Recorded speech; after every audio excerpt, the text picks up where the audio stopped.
আমি লজ্জিত। আমি একজন ব্রাহ্মণ। আমি মন্দিরে পুজো করি। আমি দুর্গা পুজো, কালী পুজোর সময় আমি পুজো করতে যাই। মায়ের কাছে যা প্রণামী পড়ে, যা কিছু দেবতার উদ্দেশ্যে দেওয়া হয়, আমি সেগুলো আমার প্রাপ্য অধিকার আমি নিয়ে আসি।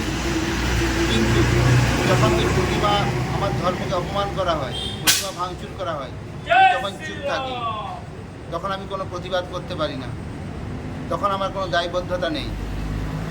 যখন আমার মনে হয় কিভাবে ধর্ম পরিচালনা করা হওয়া উচিত, সেটা বিধর্মীদের কাছ থেকে আমাদের শিক্ষা নিতে হবে।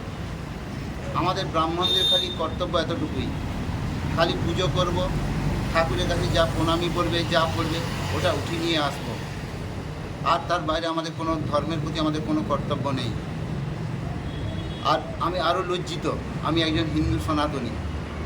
যখন মন্দিরে ঠাকুরের কাছে পুজো দিয়ে কোনো কিছু আমার চাওয়ার থাকে, তখন আমি যাই। যখন মন্দিরে প্রসাদ খাওয়ানো হয়, তখন আমরা ভিড় করে প্রসাদ খাই। কিন্তু যখন ভাঙচুর হয়, তখন আমাদের ধর্মীয় ভাবাবেগে কোনো আঘাত লাগে না। কারণ ধর্মীয় সম্বন্ধে আমাদের কোনো জ্ঞান নেই, না ধর্মের প্রতি আমাদের কোনো ভাব আছে, না ধর্ম নিয়ে আমাদের কোনো আবেগ আছে। তাই কোনো আমাদের ধর্মীয় ভাবাবেগে আঘাত লাগে না।